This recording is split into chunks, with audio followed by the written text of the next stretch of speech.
Welcome to InSpace. Welcome to our gathering. We are so excited to have you here.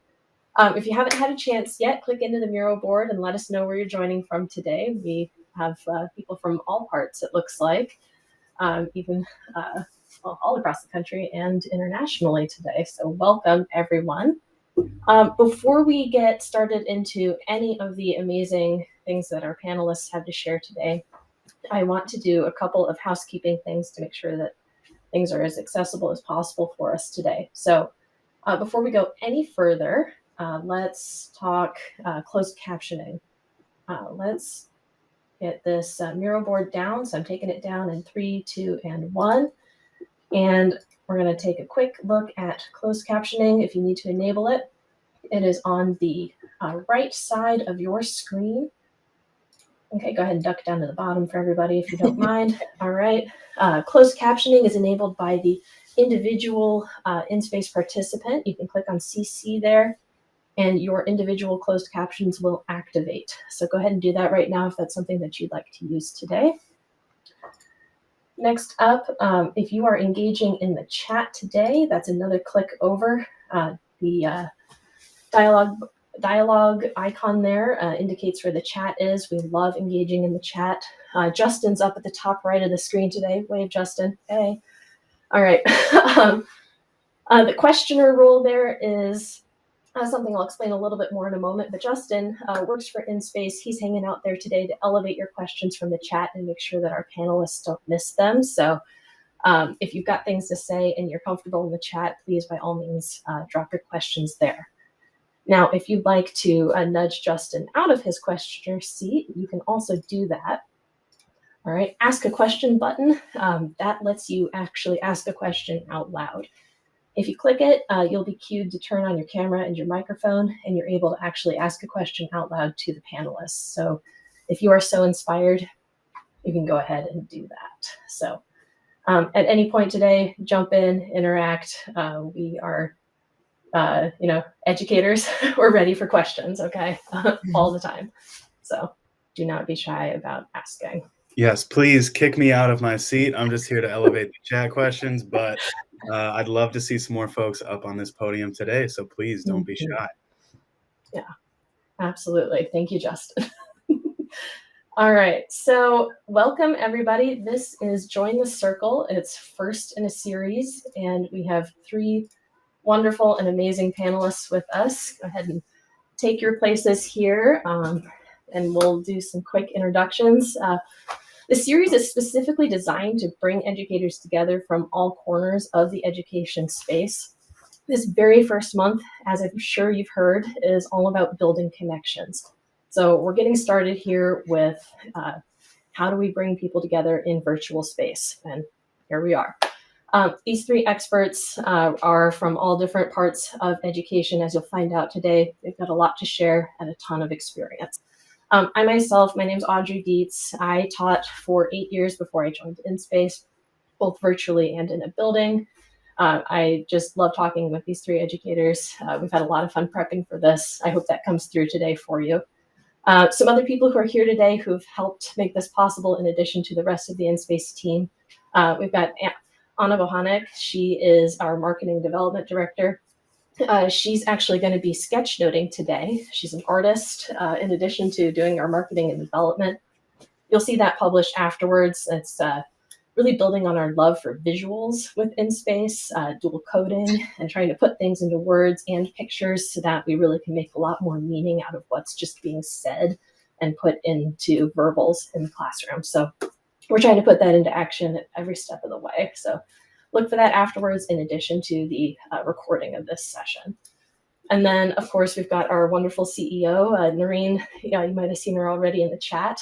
She'll be here afterwards as well if you'd like to talk with her live. If you're feeling uninspired this morning, that's going to change in a minute with the 3 people we've got here. And if you need to talk about the future of education and just feel everything that you've been thinking about really ignited into action afterwards, stop by and talk to her because she's ready to light it all on fire. It's awesome. So she'll be in the networking lounge along with our 3 panelists afterwards. We really hope you stick around. So that's kind of introductions, accessibility, all of that. Drop things in the chat. Let's go. Okay. We've got 3 guests here today. Nicole Barone, as you can see, she's Assistant Director of the Online Masters at the Harvard Graduate School of Education. She has been serving graduate students for a very long time, almost a decade of experience working with these folks. She's also got professional and research interests outside of that area that intersect very clearly. She's exploring how historically marginalized populations continue to navigate U.S. higher education.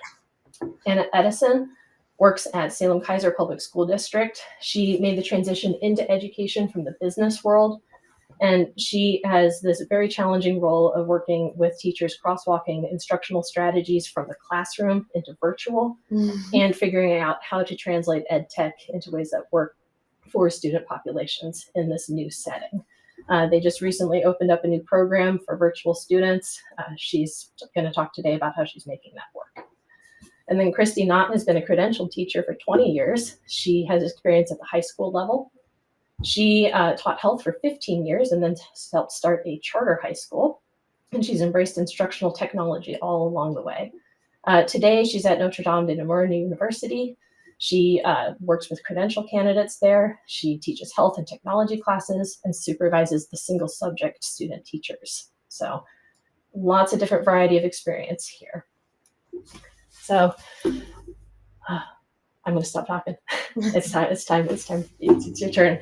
I want everybody to just make some opening comments here. Can you please just put yourselves into context any way you like, so we can really just start pursuing your insights into innovating in education. What's your institution's context?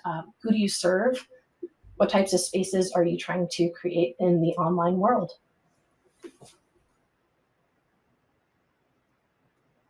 I'm happy to get started. So I'm Christy. My university, Notre de Namur University, is a small private university. I work in the teacher education program, and we have 3 graduate schools of education: School of Psychology, School of Business, and School of Education. And we are just getting started as a university with exploring more online education and kind of entering that area. My department, the School of Education, there are a couple of us who have been using InSpace in particular for a couple of years now, and really trying to figure out how to connect our students. A lot of our students are coming kind of after having another career or starting a family, and now are ready to make a different shift in their lives. So we're trying to help meet them where they are and make things convenient for them, as well as really still very meaningful. All right, I'll go. I'm Annie Edison, and I am an instructional coach and mentor in Salem Keizer School District in Oregon. We're the 2nd largest school district in the state, serving about 40,000 students, K-12. My focus is really on supporting our secondary teachers, so 6 through 12. And this is the 3rd year of our new online program. We launched right after COVID. We had planned on launching, just not that early. And so we've kind of been doing a little bit of building the plane as we're trying to fly it. So my job has been there to, I came from the classroom and then mentored new teachers, and then have worked in a building as an instructional coach, and now supporting this program. And I get to kind of be a jack of all trades. I support because it's not only just the technology, it's the instruction, it's everything, trying to help create spaces for our students so that they can find some success here. We have both asynchronous and synchronous classes. A majority of what we have, though, are synchronous classes. Our teachers teach at secondary on a regular bell schedule, so students are coming live to class all day. We piloted InSpace last year and had such a high percentage of students that really felt much more connected to their class and their classmates and their teachers and the content, that we were able to pick it up this year. And we are kind of doing a slow roll. We've got some teachers who have fully embraced it and never want to go back to anything else. And we have some who are just dabbling in it. So part of what I love to do is to work with them to figure out how to make this kind of a space feel a little bit more like a classroom, to build that classroom community with the students so they aren't just black boxes. Hi, everyone. It's great to we'll meet all of you virtually. So I'm Nicole. I work for the Harvard Graduate School of Education. I'm the assistant director of our new online Masters in Education Leadership, which just launched this year. So we are both very new as a program and very new to using InSpace as well. We just started our pilot at the beginning of the year at the same time that we launched. So it's really exciting to be here. HGSE, we serve upwards of around 800-900 graduate students, but in the online masters, what we call OEL, we use a lot of acronyms at HGSE. We have 88 students in our inaugural cohort, and we just admitted another roughly 100 students into the second cohort. And so for us, as a master's program in education leadership, that is really geared towards mid-year professionals or mid-career professionals. Our cohort has, on average, 14 years of professional experience. These are highly experienced leaders who are looking to basically elevate in their current leadership roles and in their trajectories. And they live, obviously, as an online program all across the country and in different time zones. And in some, we have a handful of students who live outside of the US as well. And so in piloting InSpace and being an online program that really still does have quite a bit of synchronous content, a lot of our classes are still held in a synchronous capacity. We wanted to try to pilot InSpace to, one, think about this as how might we pilot it as a pedagogical tool, but also how might we pilot this as a tool that really creates a sense of community for our students, for our grad students, and really a sense of connection to Harvard, right, and to their program and to each other. So it's great to be here, and I look forward to talking further. So let's kind of start there. How are we really starting out here? We've got two young programs, and then Christy, just kind of building on your context as well. You and your colleague used InSpace for a long time individually in your classrooms, but then are now dealing with the challenge of expanding campus-wide. Where do we begin with building communities that students want to engage with? This is a challenge that's huge for universities. How do we get that student buy-in? Where does it start?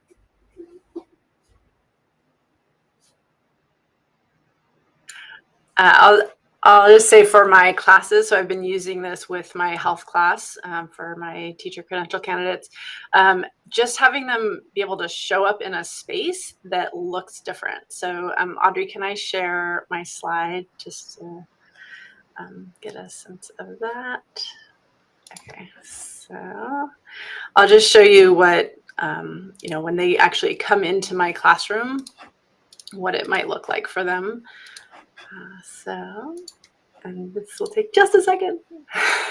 And this is real too, right? Like this is part of what I want my students to see, is that while I'm teaching, like things are gonna happen that don't go perfectly smoothly, and that's okay, right? Because we're all human, we're all like trying to make things work, and it's not perfect. But when they show up in my class and this is what it looks like, there's like automatically like right away, like, wait, what? Where am I? Wait, am I in the ocean? Wait, is this a dot? Right? They're trying to like figure it out. And then other people, like, people can move around. They'll be sitting up here talking to each other. Nicole and Anna could come here and we could chat with each other. Anyway, so just like being able to move around to see what's happening, it automatically is different. And I think that's a really important start, just to like start the conversation. And then I do a lot of things in my class where I'm just getting people to talk to each other. Some of that is on very like not very deep things, right? But it's just like, oh, hey, let's check in. So this is actually a slide that Audrey created for InSpace, and so this is with my students. I did this in a class. Just like a quick little activity, right? So Audrey created this. I happen to have curly hair, so I kind of like to know where people are on this. But you can tell by looking at this picture. This is a snapshot, a screenshot of a video recording of my class, so it's not super sharp, but you get the idea. And even through this not super sharp, you can see lots of smiles, right? And like the way that we got there, it's a lot of fun. So I'll stop sharing for now. But I think doing activities and just having people interacting with each other the way that you might in a real classroom, in a in-person classroom, is a really important place to start. Anna or Nicole?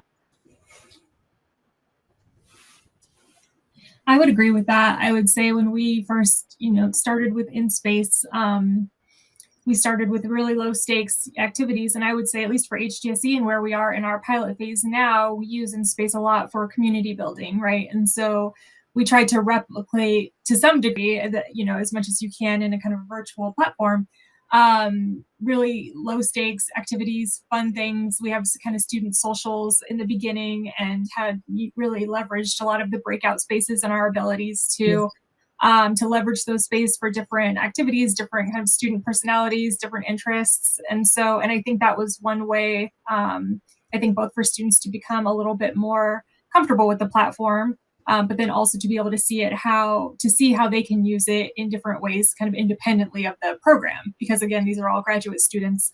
A lot of what we do is student led in terms of, that type of programming. And so, if they can get comfortable with the program, then we have such a rapport with them that they can really, feel comfortable to chat with us and tell us, here's what we need out of this space. And then we can partner, more closely with our students to meet that need. And so that's worked pretty well over the last semester and a half.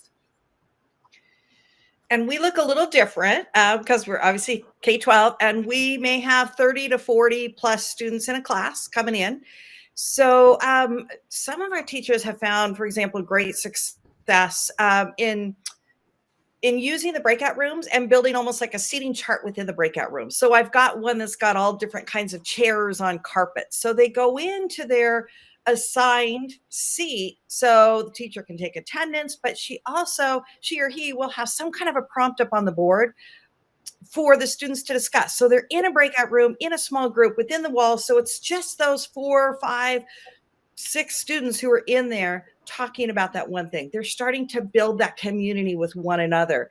And we're finding that they really want to use the chat, and we're trying to get them to really articulate and really practice those verbal speaking skills. So disabling the chat for that moment, it still feels pretty safe. They're low stakes questions that the students are having to respond to with their peers within that breakout room. And so because the InSpace allows you to move in and out so quickly and change the backgrounds, it's great because the teacher can easily get that set up and then boom, pull them back out of it into instruction and away they go.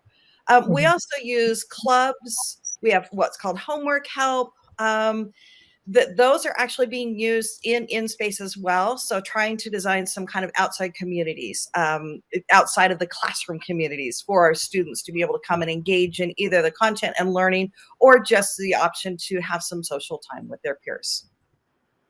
And teachers. We also built a teacher's lounge because they need a little social time too.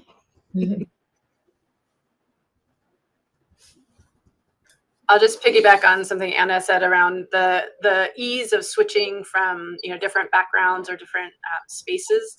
So I have activities where I'll do something like an agree disagree activity, which many of you have probably done. This type of thing. I can change that and have that actually as my background, so it'll look like this as the background. But then after doing it this way, if I want to switch it up and have them do like the harder level of this activity, I can move back to this kind of space.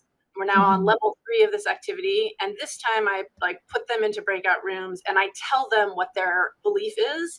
And they have to now talk with other people as if that's absolutely what they believe, whether or not they actually do. And so it was super quick for me to make that change. It just makes it really easy. So I think that's a really important point, to be able to move quickly in and out of spaces like that.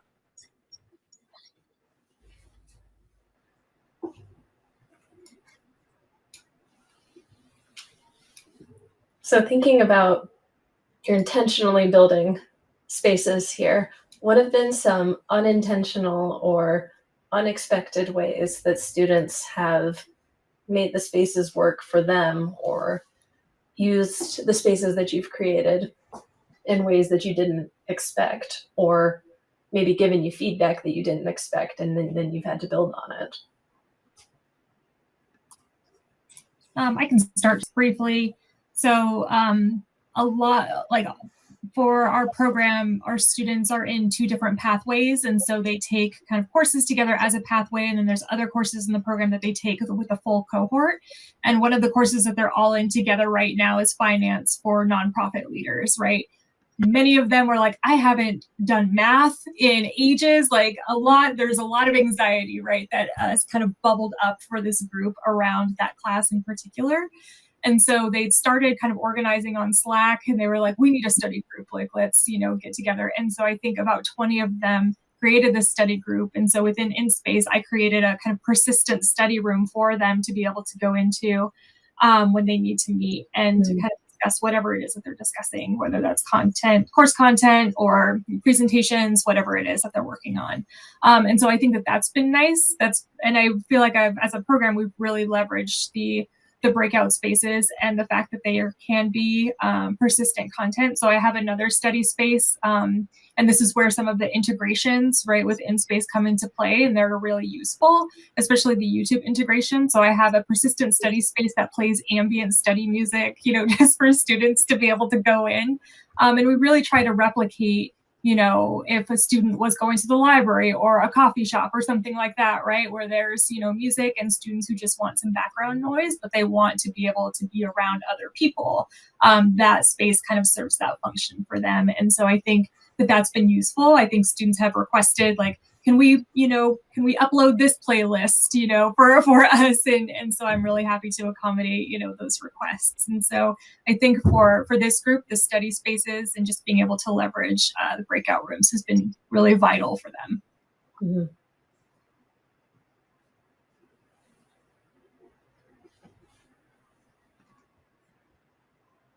Christy, Anna, you have any thoughts on that?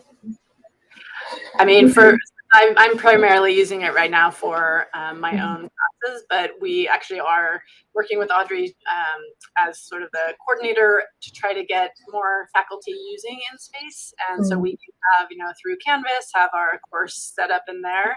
And I love the idea of students and faculty being able to have a spot that they can go to online that's just a part of that course. They don't have to arrange anything. They just need to talk about when they're going to be there. I haven't yet seen people using it, but I'm working with kind of low numbers right now.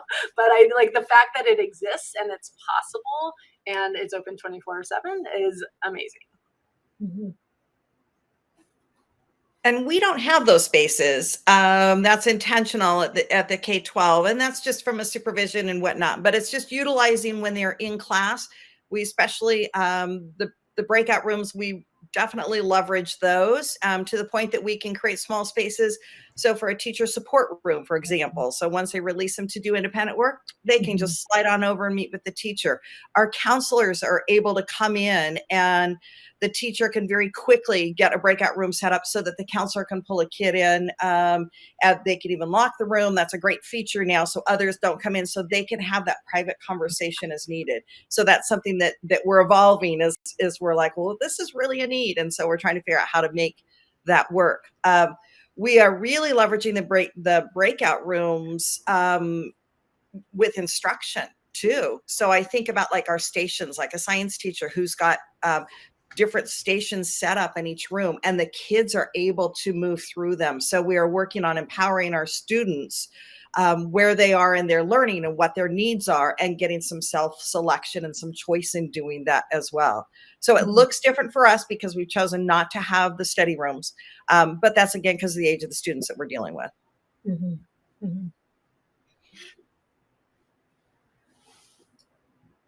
Yeah, I want to elevate from the chat too, for people who might not be looking at the chat. There's a follow-up question from Kara about the study spaces. Yeah, they are open 24/7 at Harvard. And then Nicole replied about that being due to the time zones differences.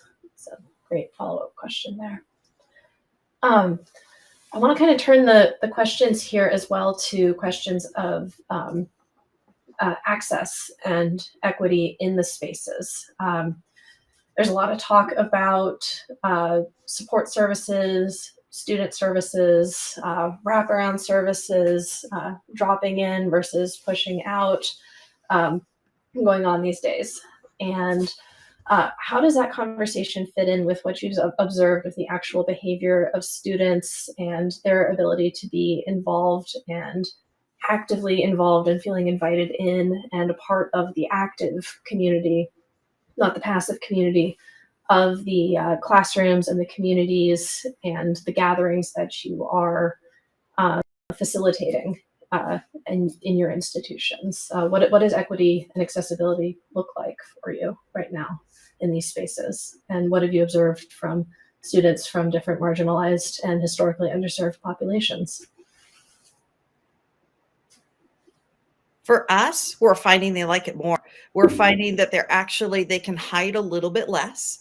So they're more present in the class. The movement adds engagement to it in what they're doing.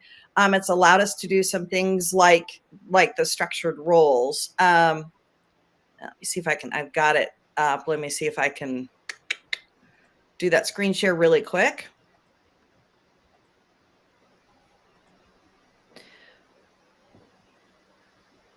So for example, something like this, a student comes in, right? And when they get pushed out to the breakout rooms, they have specific roles that they have to do, whether it be in this case as an active facilitator, note taker.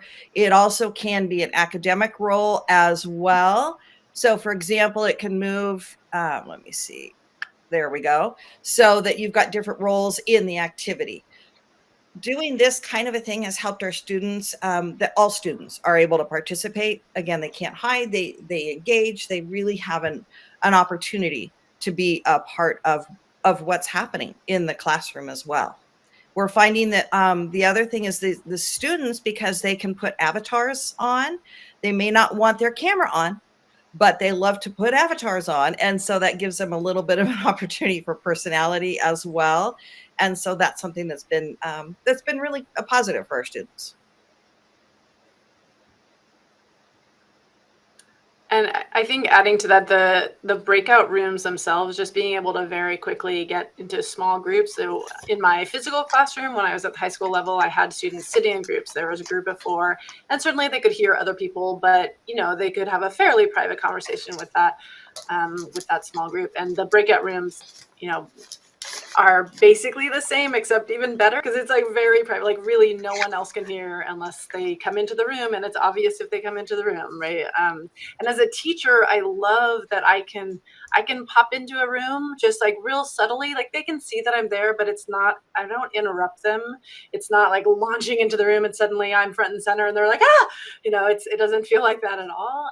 But so they can have these conversations, and I can just kind of, I can both see that they're little, pulses are going on their circles, but also, so I can tell that there are multiple people talking. It's not just the same person the whole time, or I can go and check in on that group. I think that kind of privacy and the safety of that, it makes it really easy for me to say, go find a partner and you go into your breakout room, or go find a space here, or you have this small group.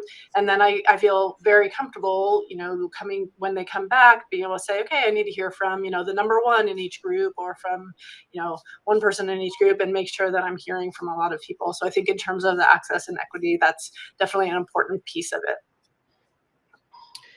And I'd love to add to that something that we love. I love the collaboration feature, so that in the breakout rooms, you can open up a Google Doc or a Google Slides. And for example, our students can be working on that together in the room. They don't have to leave it. They don't have to go outside of it. So when you're talking students who are some of them still struggling with the technology, they don't have to leave. You got them, right?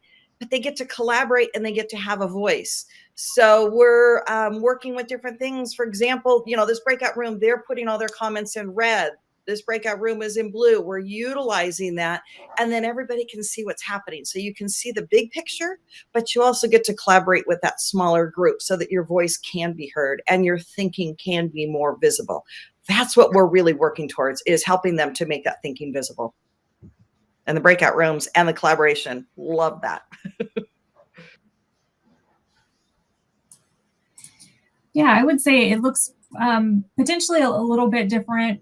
Well, it looks a lot different, right, for our students, because they are right in graduate school. I think there's a few things, right? I think there are already a lot of barriers in just trying to get our student population to attend anything because they're working full time. A lot of them are caregivers, right? A lot of them are parents. They have a million things going on. And so that just means that whatever programming or community building we do, it has to be very intentional. And it has to be worthwhile, honestly, for them. That said, I do, notice that when we are in spaces together, I can kind of adjust, some of the different breakout rooms again to kind of fit their needs. And some folks that I know, are a bit more outgoing. They might want to play a game together, or just do something to kind of just do something fun, right? As graduate students, others might want to talk about, what's going on in classes or what they did over winter break, if anything. So I think that we've tried to kind of play with how we use the different spaces to kind of meet different student needs. I think the other thing that we were really intentional about is the program that I manage. It's a 2-year program. They only come to campus one time, right? During that 2 years. And then they come back 2 years later for commencement. And so as students, and they're applying in this online program, they're very excited that they were admitted to Harvard, but it still feels like, oh, this is Harvard, right? And I think a lot of my students, because it is a pretty diverse cohort, we have 50% of our students are students of color, high percentage of first-gen students, like 73% are, here using financial aid. And so I think, they came to us when we had them on campus this summer and said, wow, this is the first time like being on campus that I've actually felt like a Harvard student, right? They were accepted in April. They didn't feel like I were a Harvard student until July. And so I think, that's really important. And we wanted to create that sense of community and build on that on-campus experience. And so one of the ways that we tried to do that was use the different backgrounds in our space to be reflective of the physical spaces that they spent time in when they were on campus in July. So that when they say they're going to Gutman Library, that actually means something. And that's where a lot of our kind of student, focused study spaces are. And then we have like another space within the InSpace platform. Exactly, this is what it looks like on the outside. So they spent quite a bit of time during those 4 days on campus in this building.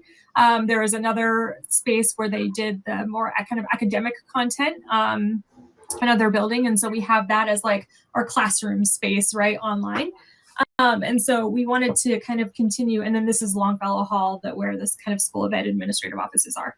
But this is the space that they see when they, first come into the InSpace platform. This is the background image. And so they're reminded, right, of the time that they spent on campus, that these spaces and buildings actually mean something to them, that they are Harvard students. And I think having that kind of be a reflection of these physical spaces hopefully helps them continue to feel connected in that way and part of the Harvard community, even though they're online.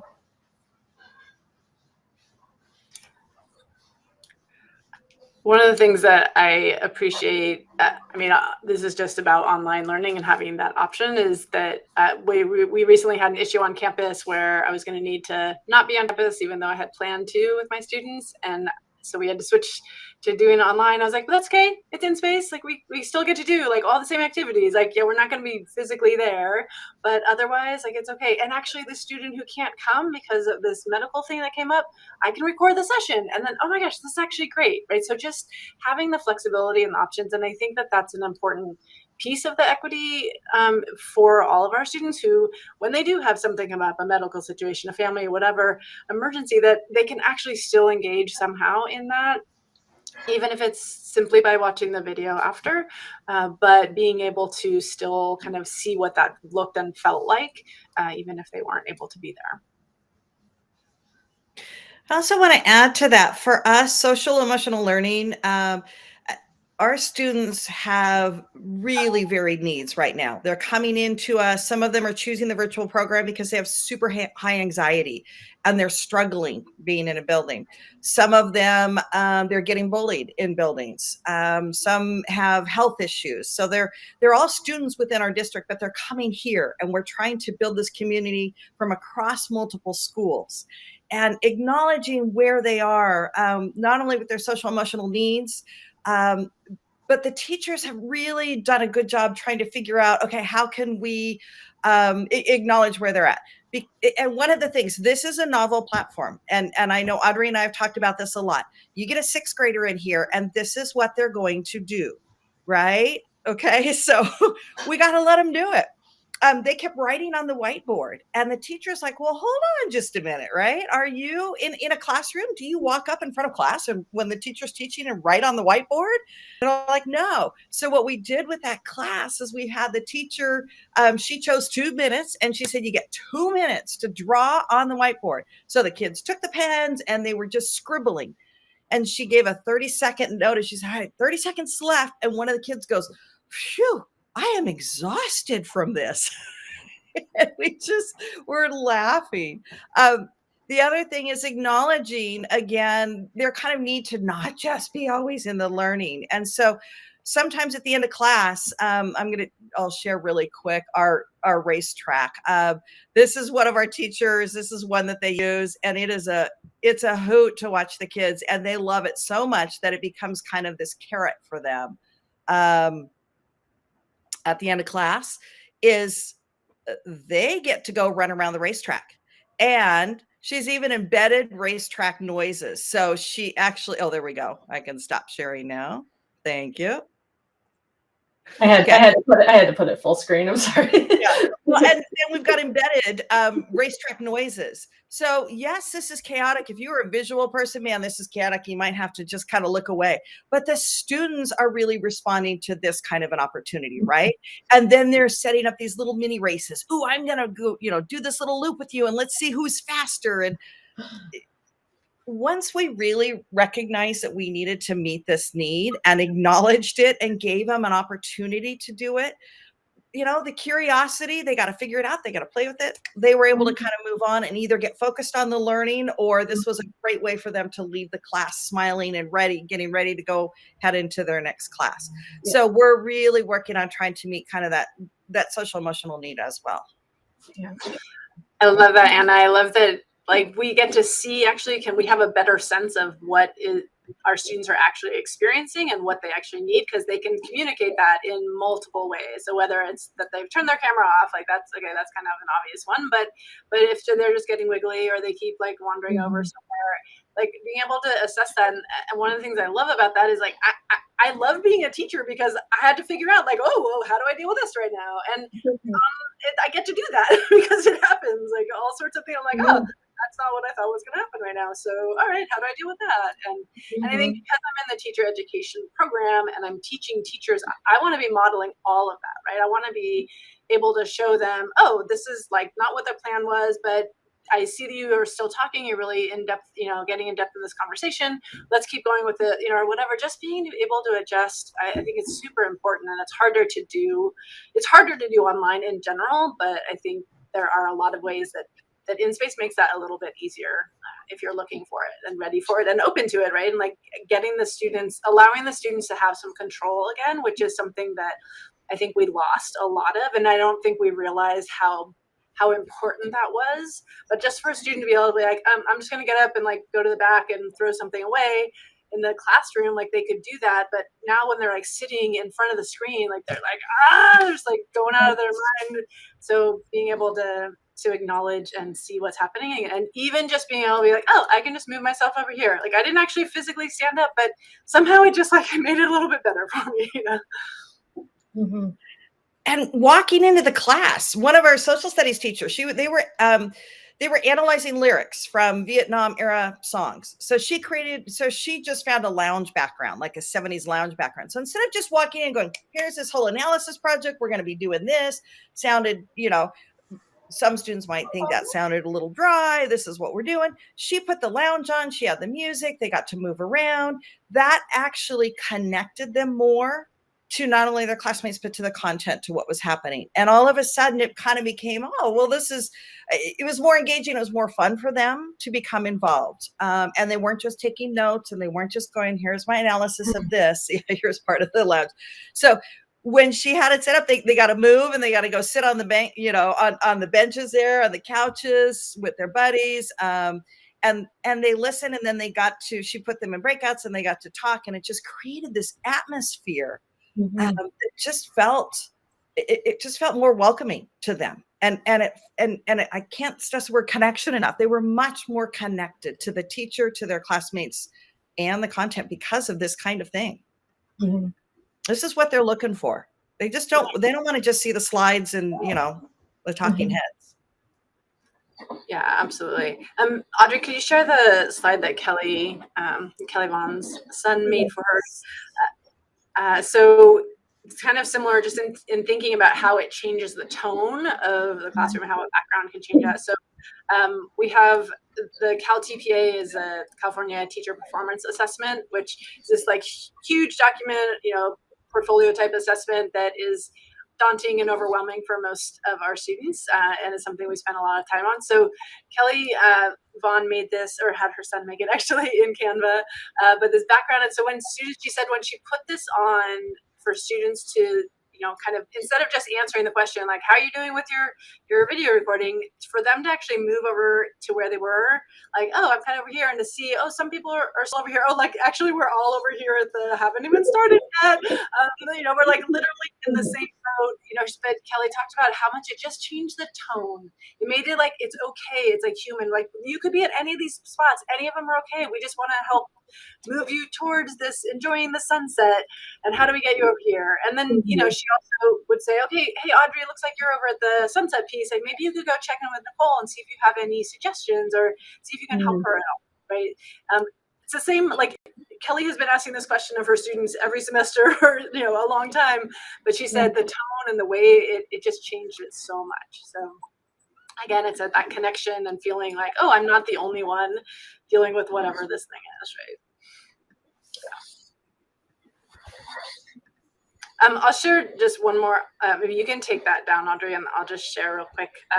This is actually from a very early on in InSpace time, but we had a group meeting actually with some of the folks I work with, and you can see up here at the very top, one of the people was having a really rough day, and she finished telling us this story, and we were spread out all across this room, and she said, this stuff, and we're like, oh gosh, and when I moved up here to the corner, and like suddenly everyone just moved around her, and it was like this big virtual hug, and it was this, like, the rest of us are just like beaming. We're like so glad we got to be there with her, and she like was so touched by it, and it was just like a completely natural, organic thing that happened. It wasn't like, okay, everyone come over here, it just happened, and it was about that connection, and we had been missing that. This was like in the height of COVID, and God, we were all missing that so much. And so I think, just being able to find ways to do that with our students, and with each other. When I first started the first class that I taught completely online during COVID, I felt like, well, my students got like a pretty good sense of what the class would have been. I put them in breakout rooms, they had their conversations, we came back and all that. But as the instructor, I missed so much, because it was hard for me to like eavesdrop on these little conversations in the breakout rooms, in Zoom. And so when I was able to switch to InSpace and I could just see everything happening, even if I didn't listen in on all the conversations, I felt way more connected, which made them feel more connected to me, which made our conversation, right? It's just a really important piece, like all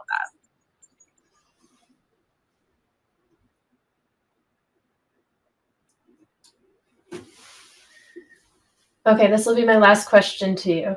In about 30 seconds or less each, well, we'll say. We'll let it happen. But I want to allow some time for people here to ask you some questions, because I'm sure they do have some questions. But going back to when you first started to tackle the problem of community building at your institution in a virtual setting, what would be the advice that you would give to someone who's wanting, or to yourself back then, who's wanting to build a community that's really based in context, the context of who you are, who your institution is, and who your students are? What would be the best advice that you would go back and give them, knowing what you know now?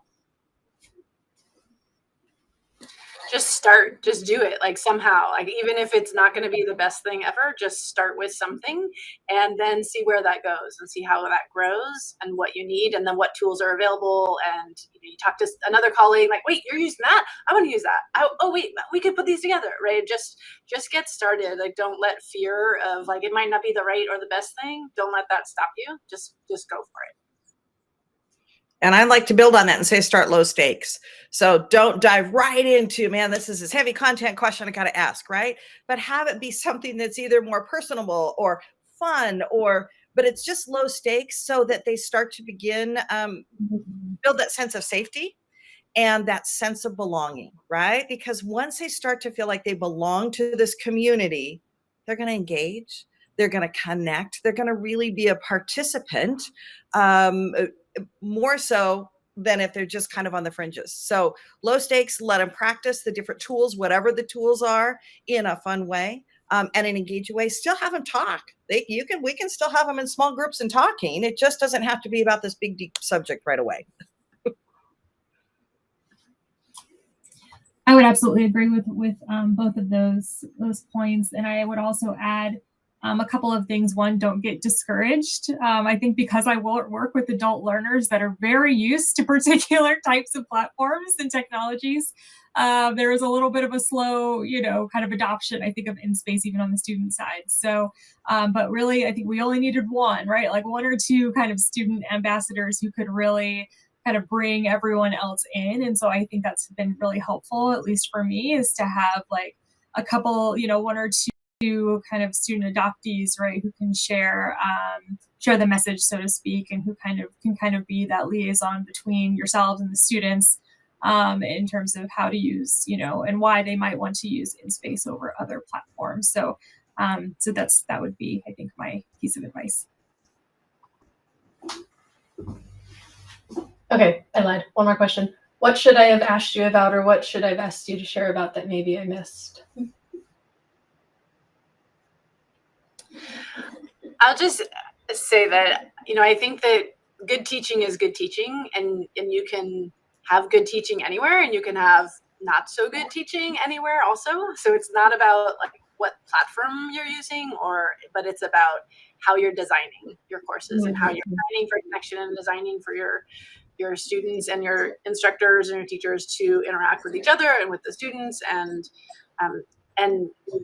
realize that all of those pieces are super important. All of those stakeholders have to be involved and have to be engaged, and it should be fun for all of them in some way. And so figuring out how to make it fun.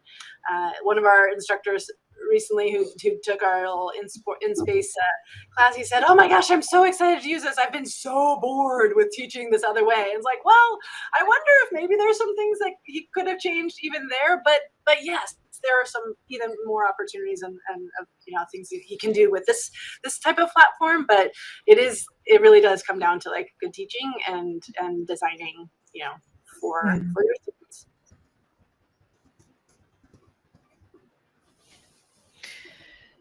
I also think about structure as well. I totally agree with you about good teaching is good teaching, whatever the platform. And whatever platform you use, just thinking about the structure, right? To not only maximize how it can be used, but how it can meet the students' needs. And that's why I love InSpace, because I think it meets our students' needs, these youngers that I'm dealing with, in a much better way. In fact, our elementary teachers were very hesitant to use this. And so we started doing some PD, some professional developments in InSpace so that they could experience it. And then I had a 1-2 blend teacher. She said, "Okay, show me how to do this. I'm going to be brave and I'm going to be a risk taker." And she did it, and she loves it now. Last week, I just had a kindergarten teacher call me up and a first grade teacher and say, "Hey, I hear she's using it. How can I use this?" Right? So part of that is because we also have a lot of structures and supports that we can share with them. Like, we're like, here's this doc with all these backgrounds, right? And here's some activities that we've done. And here's ways that you can use the breakout room. We don't try to dump it on them and overwhelm them, but we try to have those things in place so that those who are ready to take that risk have something to go with. I've got the support. That's nice. Nicole, any closing things? Oh, we've got a follow-up question for you here too, if there's nothing. I'll just say just briefly in closing, I think, and I feel like we're still pretty early on in our pilot. And so I think the challenge, right, is I would love to get to a place where like some of our faculty who teach in our program are kind of open to using InSpace to teach, because then I think that can open up like a whole other side of the conversation, right? At least from my perspective, in working with our students. So I think that's the only thing that I think that's kind of our next right step, is how do we kind of broaden out, but then also continuing to give, I think we have a lot of ideas too in terms of how we give our students agency to use InSpace.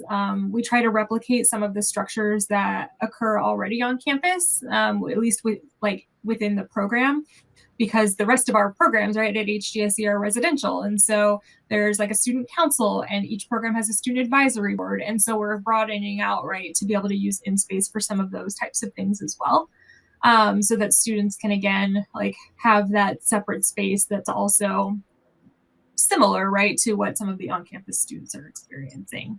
By way of just the kind of general student experience. So, but I do think, being able to teach a course and trying to pilot that with one of our faculty, that's the dream. So we'll see what happens with them. And then does that address Linda's question in the chat? She wrote a follow-up to your comment about having 1 or 2 student ambassadors to promote InSpace. Do you have any faculty who are using InSpace for social time with students? We don't right now. We certainly, I think some of the social activities that we've done with students have, one, partially been student-led, and 2, they see their faculty, weekly anyway, kind of in classes and in synchronous time. And it's not that faculty are excluded by any means. So it's definitely something, we could continue to welcome, faculty into that space. We've done we've done demos with our faculty to just kind of show them, here's how it works, here's how we've used it with our students, so that they're at least aware that this is the platform that we're using, and here's why, and here's how, and here's like how the students have been receptive about it or of it. But yeah, definitely involving faculty more kind of in the community building is definitely something that we try to strive to do. So I do want to officially open it up to questions, whether you're writing in the chat or, as we mentioned earlier, trying to nudge Justin off of his seat up there. Let's open it up to questions for all of our panelists.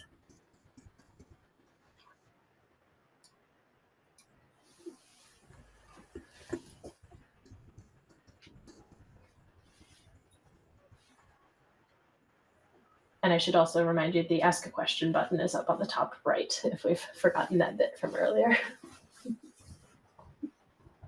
If you'd like to ask your question out loud.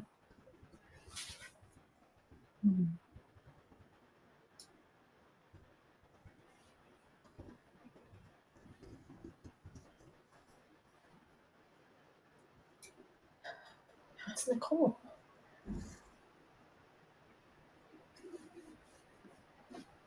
Oh, awesome. Robert, thank you. We will definitely chat.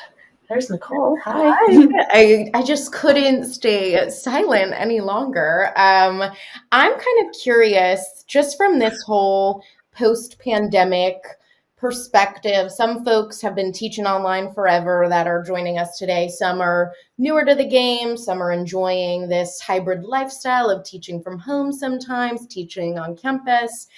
I'm curious, from our panelists' perspective, what are some of the elements of in-person communication, whether that's social or, facilitator and teaching related, that you felt were so crucial and got lost with the more traditional platforms, online, versus how you feel now? And I know we've gone through a few examples, but kind of more on the principle perspective of how you feel more human online today using this platform versus what, the business standard was for everyone for such a long time. I think that I'm really curious to hear from your perspective. I know for us, processing time has been something that within a classroom, within an actual physical classroom, right? We have turn-in talks, we have AB partners, we have all different kinds of strategies that we use to give them the opportunity to process the learning. That was really missing. And so what this has allowed us to do with the breakouts is it really humanizes more that discussion time, that processing time, that one-on-one time with partners. It just makes it much easier, and it feels like they really are a part of it. And they're getting to get that peer-to-peer building of understanding and learning, right? Because they can help fill in each other's gaps. And that was something that was missing when we went over to the other platform, when we started in Zoom. I'll be honest, that was missing. They weren't getting that peer-to-peer. And that's really crucial for their learning, building connections, building understanding. So that has been something that this platform has really helped us with. I think the other piece for me is being able to check in privately with a student that in a very like easy to it's not okay, now I'm going to put all of you in a breakout room. It's going to be like, takes me 10 minutes to do it. And then so I can talk to this one student and other people might jump back in.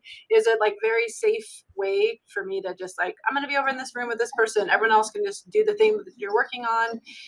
Made it a lot easier to do that. And because you can actually see everyone else still in the same space, like my student who's with me can literally see that there's no one else in this room, that everyone else is over there. I think that's a really important piece that definitely was tricky at the beginning of all this and using other platforms.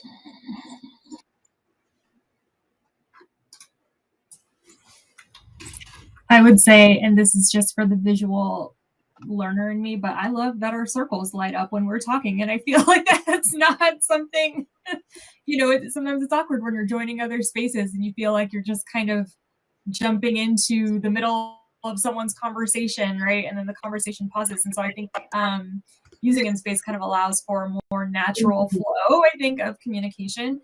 I think the other piece around, kind of social engagement, especially on campus, is we can't, when we're all virtual, can't bump into each other, as organically, right? As we could on campus. We can't do that on virtually as we can on campus. So even just like bumping into a student and saying, like, hey, how's it going? Let's check in. How are classes going? Like those types of conversations. I think it's a lot easier to do that in InSpace if I see a student online and can just kind of move my circle over and just be able to do a little bit of informal advising, right? And just checking in with students in a way that I would if students were on campus and I was seeing them, right, in the cafe or seeing them, at different spaces that I know students gather. So I think I appreciate that flexibility of this platform. Yeah, I really want to shout that out clearly too. The overlapping audio is actually a technical feature of InSpace. Like if we all unmute right now and let's just kind of talk for a second, like you'll notice this. The more you use InSpace, you don't actually have to be unmute unless your background is particularly, full of barking dogs that day. But you can all be adding, we can add things at the same time. We can and nod and even I can chime in from the questioner. Yep, exactly. Yep. And nobody gets launched into the featured speaker. So I just love that part because you can actually just have a natural feeling conversation again. So absolutely. Thank you for bringing that up, Nicole. That just changed everything in terms of feeling like you're actually having a conversation and not a performance or like a dialogue in language class. Real quick, I'm keeping an eye on the time. Andrew, I see you and I'm ready to pass over the podium in just a minute. Do you want to narrate who was it? Looks like Linda's question in the chat directed at Nicole about when graduate students were first exposed to InSpace and what in this pilot phase are you analyzing for this specific initiative? And Nicole responded that students were first introduced to InSpace when they were on campus last July. Probably could have gotten started before that and before they started classes. And as they continue with this pilot, they are asking questions via mid-year assessments that go out to all students. And also asking for that kind of informal direct feedback that's pretty easy using InSpace. But with that, just wanted to narrate what was going on, and I'll pass it over to Andrew.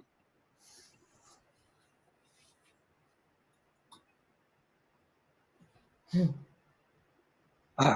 I am. So hi, everybody. Hi. Enjoyed your conversation. I had a question for Nicole in particular. There's a lot of discussion that we're having at our of students, and I'm at a university here in Kansas, and students are looking for quiet study spaces that are online where they can be in the same space with one another, but not necessarily interact. And so I guess my first question is, how do you pipe music into your space? Yeah. And I'm happy to kind of turn that over to the folks who, run the platform, but there are like really easy integrations, right? So if I have kind of one of the breakout spaces open, there's integrations that are built into the tool. So one of them's YouTube, right? So I can click on YouTube. And then as long as I have the link to the YouTube like playlist, this is usually what I do.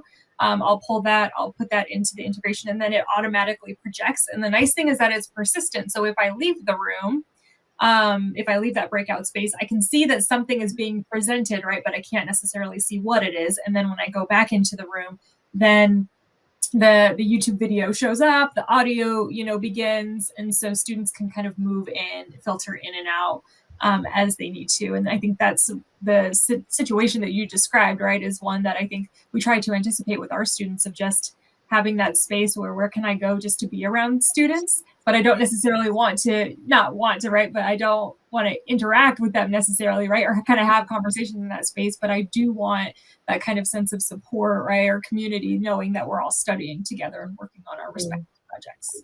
Yeah. And how are the students taking to that environment? I think they like it. They've shared, good feedback that they like having those persistent spaces open to them. I do think too, it's funny, we're the only online program, right, at HGSE, but I also think that the residential students would also like that, because just given the pandemic, we're open, but I feel like to some degree we haven't come fully back, right? And so I think we still have a number of students who attend classes on campus, but who still want access to hybrid or virtual spaces. And so I think, yes, we're talking about this within the context of online, right, programs, but I think potentially to your point, I think students who are attending, classes on campus too may also appreciate having these types of virtual spaces. Great, thank you. Sure. At NDNU, we have an academic success center, and the staff there have just started really getting putting InSpace to use, and they're really excited about trying to create some of those spaces again for students to be able to help each other.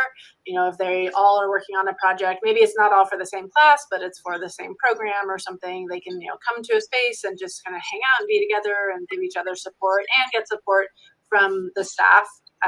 But like the main staff person, Randy, he does a lot of like one-on-one check-ins with students, which it's great, but obviously like there's only so much of him to go around. So and like create these spaces where students can help each other and he can pop in and be available. So we're trying to do some of that as well.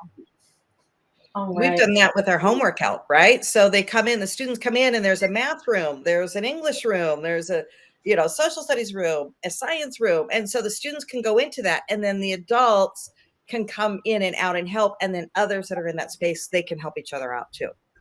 Awesome. Yeah. Well, I do want to respect our time commitment today, so we're going to wrap it up here. Thank you to everybody who's been here, to our panelists, to our guests. If you'd like to stick around, we're going to open up the networking room and the demo room. So if you want to press buttons and play with InSpace, head over to the demo. If you want to talk more with our panelists or chat with our CEO, Dr. Noreen Hall, head over to networking. I'm also going to drop a link in the chat if you want to connect with the panelists on LinkedIn or listen to more webinars. Grab that link. Check us out later on if you've got to run. Thank you, everybody, for being here. To get to the next place, click on the home icon. It's the little house at the top of your screen there, and you'll be able to get into the other rooms. We'll be opening those up in just a second. Thanks, everybody, and have a great day. Thanks, All right. Thanks. See you over there. Bye.